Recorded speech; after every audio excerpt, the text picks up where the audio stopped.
Hi, welcome back to my channel dough to nature food and more. ಇವತ್ತಿನ ದಿನ ನಾವೊಂದು ರಾಗಿ smoothie ಹೆಂಗೆ ಮಾಡೋದು ಅಂತ ತೋರಿಸ್ತಾ ಇದ್ದೀನಿ.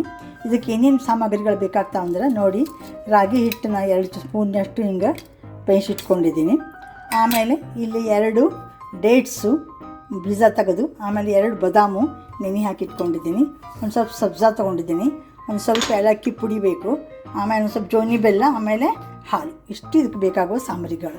ಈಗ ಏನು ಮಾಡ್ತೀನಿ, ನಾನು ಮಿಕ್ಸಿಗೆ ಹಾಕಿಬಿಟ್ಟು ಇವನ್ನಿಷ್ಟು ಮಿಕ್ಸ್ ಮಾಡ್ಕೊತೀನಿ.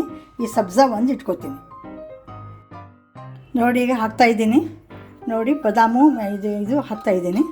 ಬಾದಾಮ್ ಹಾಕಿದ್ದೀನಿ, ಆಮೇಲೆ ಡೇಟ್ಸ್ ಹಾಕಿದ್ದೀನಿ. ಆಮೇಲೆ ಇದು ಮೊದಲು ಪುಡಿ ಮಾಡ್ಕೊತೀನಿ.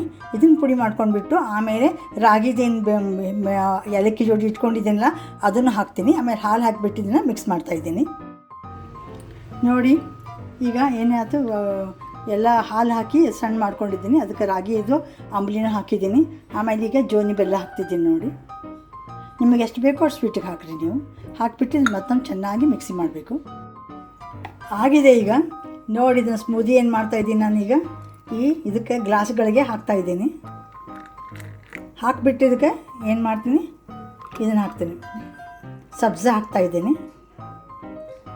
ಸಬ್ಜಾ ಹಾಕಿಬಿಟ್ಟು ತಿರುಗಿಸ್ಬೇಕು ಚೆನ್ನಾಗಿ ಅದನ್ನು. ನೋಡಿ, ಈಗ ರಾಗಿ ಸ್ಮೂದಿ ರೆಡಿ ಆಯಿತು. ಇದಕ್ಕೆಲ್ಲ ಹಾಕಿದ್ದು ತೋರಿಸಿದ್ನೆಲ್ಲ ನಿಮ್ಗೆ ನಾನು. ಸ್ವಲ್ಪ ಉಪ್ಪನ್ನು ಹಾಕಿದ್ದೀನಿ, ಚಿಟಕಿ. ಆಮೇಲೆ ನೋಡಿ, ಇದು ಸಬ್ಜಾ ಹಾಕಿದ್ದೀನಿ. ಎಷ್ಟು ಚೆನ್ನಾಗಿ ಆಗಿದೆ. ಇದನ್ನು ಬಿಸಿಲಾಗ ಹೊರಗೆ ಹೋಗಿ ಬಂದಿರ್ತೀವಲ್ಲ ಯಾವಾಗಲೂ, ಅವಾಗ ಕುಡಿಬೇಕು. ಕುಡಿದಾಗ ದೇಹಕ್ಕೆ ಪೌಷ್ಟಿಕಾಂಶಗಳನ್ನು ಕೊಡ್ತದೆ, ದೇಹವನ್ನು ತಂಪಾಗಿ ಇಡ್ತದೆ. ಈ ರೀತಿ ನೀವು ಒಂದು ರಾಗಿ ಸ್ಮೂದಿ ಮಾಡ್ಕೊಂಡು ನೋಡಿ. ಚಲೋ ಅನಿಸಿದ್ರೆ ನನಗೊಂದು ಲೈಕ್ ಮಾಡಿ, ಶೇರ್ ಮಾಡಿ, ಕಾಮೆಂಟ್ ಮಾಡಿ, ಸಬ್ಸ್ಕ್ರೈಬ್ ಆಗಿ. Thank you very much for watching my channel. Thank you.